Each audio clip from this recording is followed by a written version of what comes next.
दीजिए बस, और कुछ नहीं चाहिए। हेलो दोस्तों, एक माँ की हर सुबह काली हो गई। लगता है चेहरे पे मास्क लगा रखा है हमने, अभी उतरेगा और एक उसका गंदा रूप दिखाई पड़ेगा। इसीलिए मैं शायद इंसानों से ज़्यादा जानवरों पे भरोसा करती हूँ। आइए मैं आपको इस वीडियो की एक झलकी दिखा रही हूँ। मेरे बच्चा को इंसाफ दिला दीजिए, मेरे बच्चा को इंसाफ दिला दीजिए। माँ जी हुआ क्या था? आपके बेटा कुछ बोले थे आपको? बोल बोल। आपके बेटा आपको कुछ बोले थे क्या? बताए थे सर? कुछ नहीं बताया। मैं भी एक बेटे की माँ हूँ और मुझे अब उसके लिए डर लगने लगा है। 10 बजे तक बात किया, एक दिन पहले तक कुछ नहीं बताया। कुछ नहीं बोल पाया उसके बच्चा। साथ जो हुआ है ना, कानून व्यवस्था, ये अपने लोग की व्यवस्था इतनी कैसा उसको भीतर से तोड़ दिया है। मेरा बच्चा था, वो किया गया कभी गया बेंगलोर से बनारस तो मालूम पड़ा कि आज कोई वकील मर गया, उसके कारण कोर्ट बस बेंगलोर से जाना, कभी जज नहीं आई, कभी जज आई तो उसका वकील जो है तो गया था मेरा बच्चा। भीतर से बहुत तरह से हम लोग को कुछ अपना दुख नहीं बोलता था, मेरे माँ बाप दुखी होंगे, इतना कहता था पापा सब हो जाएगा, सब हो केस जाएगा। खत्म हो जाता था, फिर बार बार केस डाल दिया जाता था। मेरे बच्चे को पढ़ाई लगी, मेरे बच्चे को मेरे बच्चे ऐसा नहीं होना चाहिए। बच्चे को इंसाफ भी दिला दीजिए बस, मेरे बच्चे को इंसाफ दिला दीजिए, और कुछ नहीं चाहिए मेरा। आप यहाँ पे उनके साथ रही थी, क्या होता था माँ जी? उनके साथ आप यहाँ पे थी 4 महीना कुछ? ऐसे नहीं कर, ऐसा नहीं करना, ऐसा करेगी तो गड़बड़ हो जाएगा। माँ जी बताइए। मेरा घर बर्बाद हो गया, मैं तो लुट गई। मेरा बेटा चला गया पूरे देश के लिए करके। तो शहीद हो गया है, जैसे भगत सिंह अपने फांसी पर चढ़ के देश किसी के ने आगे लिए सब मेरा काम किया बच्चा है, शहीद शहीद हुआ है, वो शहीद हो गया। इतने लोगों को कानून व्यवस्था के बारे में बता के, जो अपने भारत की कानून व्यवस्था है उसके बारे में बताया है, जो रिश्वत लेने वाली समस्या है उसके बारे में बताया है, मेरा बच्चा चला गया। जागृत किया है उसने, और कुछ नहीं किया है। मेरा बच्चा चला गया। मैं तो अपने बच्चा को मानता हूँ, मेरा बच्चा शहीद हुआ है इसके हम लिए। दोनों का बुढ़ापे का सहारा था, छोड़ के चले गए। मेरा बच्चा छोड़ के चला गया। माँ जी आप यहाँ पे आपके बेटे के साथ रहती थी, तो क्या हो क्या रहा था? मेरे को छोड़ के चला गया बुढ़ापे। आपके बेटा आपको कुछ बताए थे क्या हुआ था और हो क्या रहा था सर? क्यों ऐसा डिसीजन लिए हैं? हमारा बेटा हमको कहता था कि पापा हम जाते हैं कोर्ट में तो हमारे पास हमको जो है तो पूरा जस्टिस नहीं मिलता है। हर आदमी हमको जो है तो कानून व्यवस्था के अंतर्गत कोई काम नहीं होता है, और ये नियम से चलने वाला, कानून से चलने वाला आदमी था, लेकिन ये कभी भी जो है तो वहाँ की कानून व्यवस्था को एकदम मानता था कि एकदम खत्म है। सर क्या बताए थे सर आपके बेटा? इससे पहले आपकी जो बात हुई थी, कब बात हुई थी और क्या हुआ क्या था? मार्च के महीना में वो गया था। मार्च के महीना के बाद जब आया ना, तो कहा कि पापा वहाँ का जो मीडिएशन का जो जज है, चाहे जो भी लोग है, वकील है चाहे जज है, जो भी है, वो वहाँ की कानून व्यवस्था जो लॉ है अपने भारत का, उस लॉ से नहीं चलता है। लोग उस लॉ को मानता ही नहीं है। जो ये बता रहा था कि इस धारा में ये लॉ होना चाहिए, तो वो उसको हाई कोर्ट के, सुप्रीम कोर्ट के लॉ को भी नहीं मानता था। क्या बोले थे आपके बेटा आपको? उनको हो क्या रहा था? उनको कुछ नहीं, उनको तो 40 बार बेंगलोर, कम से कम 40 बार गया होगा बेंगलोर से बड़ा जौनपुर, और माने इतनी धारा उस पर, एक खत्म हो जाता था केस तो दूसरा लगा देती थी। इस बात के कारण जो है तो भीतर से फ्रस्ट्रेट था, लेकिन हम लोग को महसूस नहीं होने दिया कि क्या है नहीं है।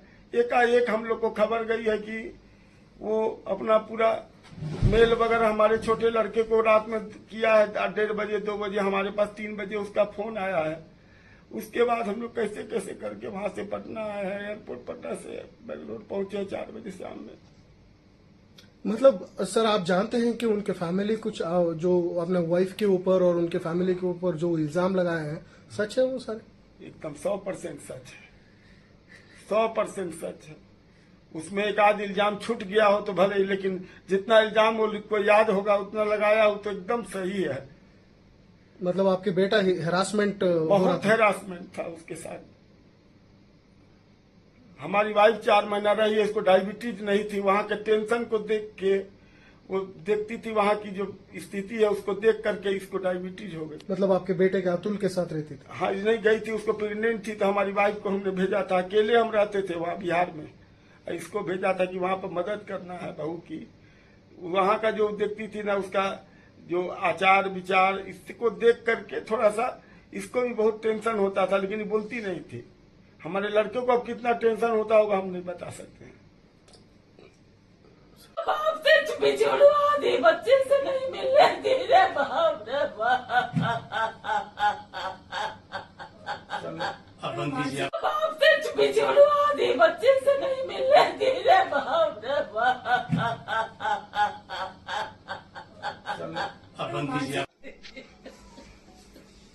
मेरे बच्चा को इंसाफ दिलवा दीजिए बस, और कुछ नहीं चाहिए। मेरे बच्चा को इंसाफ दिला दीजिए, मेरे बच्चा को इंसाफ दिला दीजिए। माँ जी हुआ क्या था? आपके बेटा कुछ बोले थे आपको? बोल बोल बोल। आपके बेटा आपको कुछ बोले थे क्या? बताए थे सर? कुछ नहीं बताया, हमसे 10 बजे तक बात किया, एक दिन पहले तक कुछ नहीं बताया। कुछ नहीं बोल पाया इसके बच्चा। साथ जो हुआ है ना, कानून व्यवस्था, ये अपने लॉ की व्यवस्था इतनी कैसा उसको भीतर से तोड़ दिया है।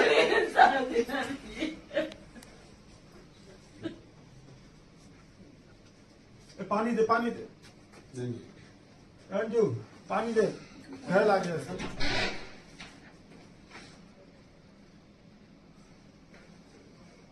ले पानी ला।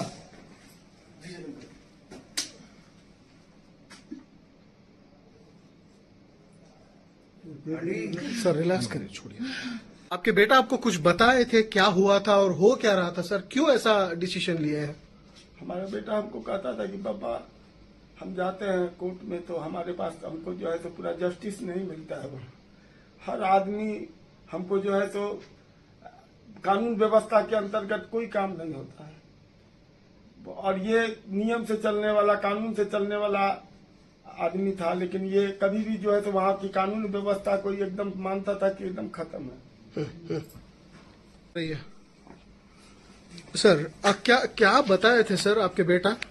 इससे पहले आपकी जो बात हुई थी, कब बात हुई थी और क्या हुआ क्या था? मार्च के महीना में वो गया था। मार्च के महीना के बाद जब आया ना तो कहा कि पापा वहाँ का जो मीडिएशन का जो जज है, चाहे जो भी लोग है, वकील है, चाहे जज है, जो भी है, वो वहाँ की कानून व्यवस्था जो लॉ है अपने भारत का, उस लॉ से नहीं चलता है। लोग उस लॉ को मानता ही नहीं है।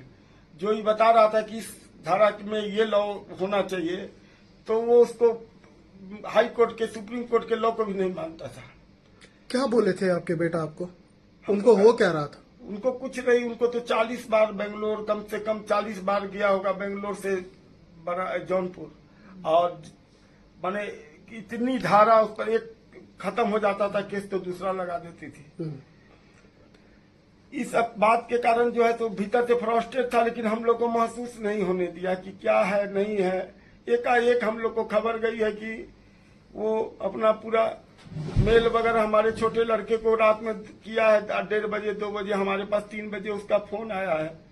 उसके बाद हम लोग कैसे कैसे करके वहां से पटना आए हैं, एयरपोर्ट पटना से बेंगलोर पहुंचे 4 बजे शाम में। मतलब सर आप जानते हैं कि उनके फैमिली कुछ जो अपने वाइफ के ऊपर और उनके फैमिली के ऊपर जो इल्जाम लगाए हैं सच है वो सारे? एकदम 100% सच है, 100% सच है। उसमें एक आध इल्जाम छूट गया हो तो भले ही, लेकिन जितना इल्जाम वो को याद होगा उतना लगाया हो तो एकदम सही है। मतलब आपके बेटा हेरासमेंट बहुत हेरासमेंट था उसके साथ। हमारी वाइफ 4 महीना रही है, इसको डायबिटीज नहीं थी। वहाँ के टेंशन को देख के वो देखती थी, वहाँ की जो स्थिति है उसको देख करके इसको डायबिटीज हो गई। मतलब आपके बेटे के अतुल के साथ रहती थी? हाँ, नहीं गई थी, उसको प्रेग्नेंट थी, तो हमारी वाइफ को हमने भेजा था। अकेले हम रहते थे वहाँ बिहार में, इसको भेजा था कि वहाँ पर मदद करना है बहू की। वहाँ का जो देखती थी ना, उसका जो आचार विचार, इसको देख करके थोड़ा सा इसको भी बहुत टेंशन होता था, लेकिन बोलती नहीं थी। हमारे लड़कियों को अब कितना टेंशन होता होगा हम नहीं बता सकते। समस्तीपुर रेलवे स्टेशन से 18 किलोमीटर दूर हम लोग का घर है। कौन सा नाम क्या है? Usha road, Khudiram Bose Usha railway station. Khudiram Bose. मेरा बच्चा को टॉर्चर किया, हम लोग को वो भी टॉर्चर किया, पर मेरा एग्रीकल्चर बच्चा कॉलेज है, उषा, मेरा उसी बच्चा जगह पर अपने है, ऊपर वहीं सब हम लोग लेके एरिया में। अपना मेरा बच्चा सब बर्दाश्त किया, हम लोग को भी नहीं सहने दिया। अपना कष्ट अपने झेलता रहा, अंदर ही अंदर घुट गया, एकदम बर्दाश्त से बाजुल कर दी। मेरा बच्चा एकदम अंदर से टूट गया था। रे बाप रे बाप, मेरा बच्चा अंदर से बिल्कुल टूट गया था। इतना टॉर्चर हुआ मेरा बच्चा कि टूट गया एकदम अंदर से। अभी मीडिया का ही दे रहा है क्या? बस लाश कहाँ मेरा बच्चा अंदर से बिल्कुल छोड़े तब टूट ना गया।